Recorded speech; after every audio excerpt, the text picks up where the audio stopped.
हर इंसान का ख्वाब होता है अच्छी नौकरी पाने का। ऐसा ही सपना कानपुर के कल्याणपुर क्षेत्र के हरि सिंह बगिया निवासी शिवेंद्र सिंह का भी था। शिवेंद्र को थाईलैंड में नौकरी भी मिल गई और फिर वो थाईलैंड के लिए घर से निकल गया। यहीं से शुरू हुआ वो खेल जो शायद शिवेंद्र ने कभी नहीं सोचा था। शिवेंद्र ने नहीं सोचा था कि वह ऐसे गिरोह के चंगुल में फंस जाएगा जहां उसकी जान पर बनाएगी। आखिर क्या कुछ हुआ शिवेंद्र के साथ, क्यों उसकी जान पर बनाई, देखिए इस रिपोर्ट में। मेरे लिए ये 24 दिन 24 साल के बराबर हैं। मैंने कभी नहीं सोचा था कि जिंदगी में ये भी दिन देखना पड़ेगा जब खाना होते हुए भी खाने को तरस जाएंगे, ज्यादा तेज बोलने पर जुर्माना देना पड़ेगा, मुझे ऐसा काम दिया जाएगा जिसमें मुझे अपने देश के लोगों को ही लूटना होगा। मैं जहां फंसा था वहां एक लग्जरी जेल जैसा था, मगर हमारी लिमिटेशन इतनी तगड़ी थी कि प्रतिदिन हमें तमाम तरह के सर्विलांस से गुजरना पड़ता था। दरअसल ये कहना था शिवेंद्र सिंह का, जो कि हरि सिंह बगिया कल्याणपुर में रहता है और अच्छी नौकरी के झांसे में आकर थाईलैंड और फिर वहां से वर्मा ले जाकर फंसा दिया गया था।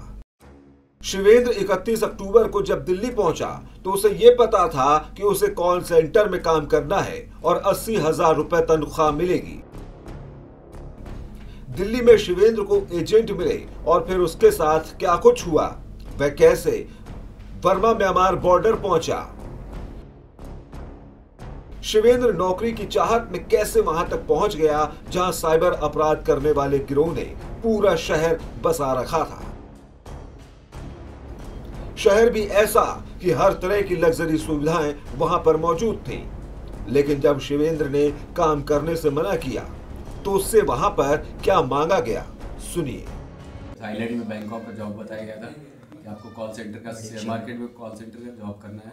80,000 आपकी सैलरी रहेगी, रहना खाना कंपनी का खर्च है और आने जाने का कंपनी का खर्च रहेगा, और ओवर टाइम का आपका 100 USD मतलब संडे का वर्किंग अलग रहेगा, लगभग एक दिन का 87,000 रुपये या 8700 रुपये। ये काम बता के हमको बोला गया था बैंकॉक में आपका काम है। बैंकॉक पहुँचने के बाद वहाँ से एक गाड़ी ली जिसने 450 किलोमीटर दूर जाके छोड़ा, जहाँ से दूसरी गाड़ी मिली हमको।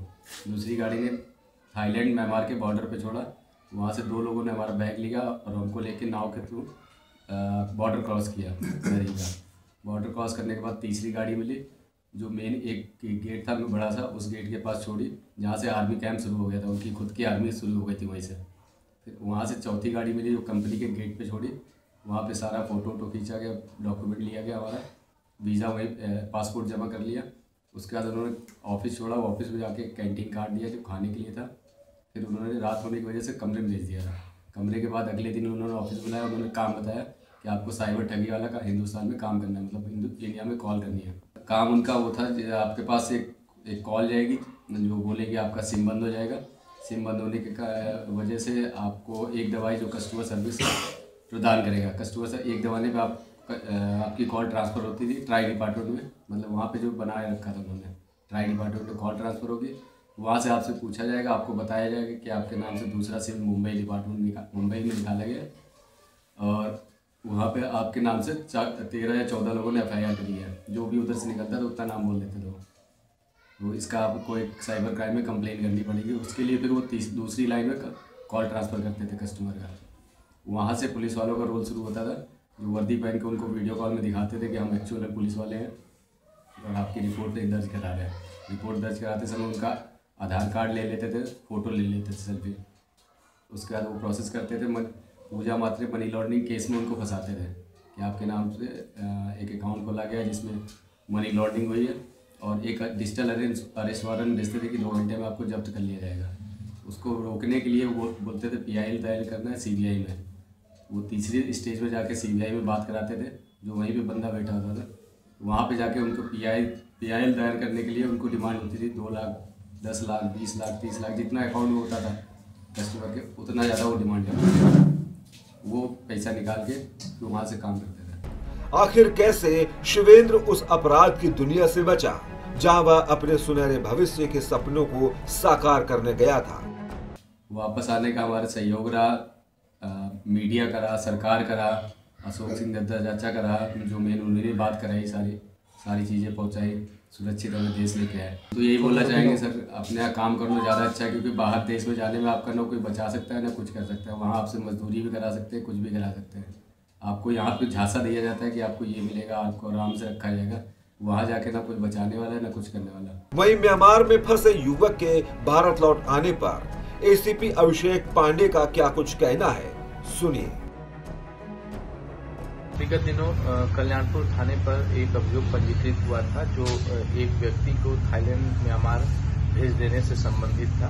उसमें आज पुलिस के बहुत ही प्रयास के बाद उस व्यक्ति की भारत वापसी हो चुकी है। वो अपने घर आ गए हैं। इसमें अब उनसे बातचीत कर उनसे अन्य जानकारी प्राप्त कर विवेचना का पार्ट बनाया जाएगा और जो उसमें विधिक कार्रवाई होगी वह पुलिस के द्वारा की जाएगी। फिलहाल शिवेंद्र आप बीती नहीं भूल पा रहा है।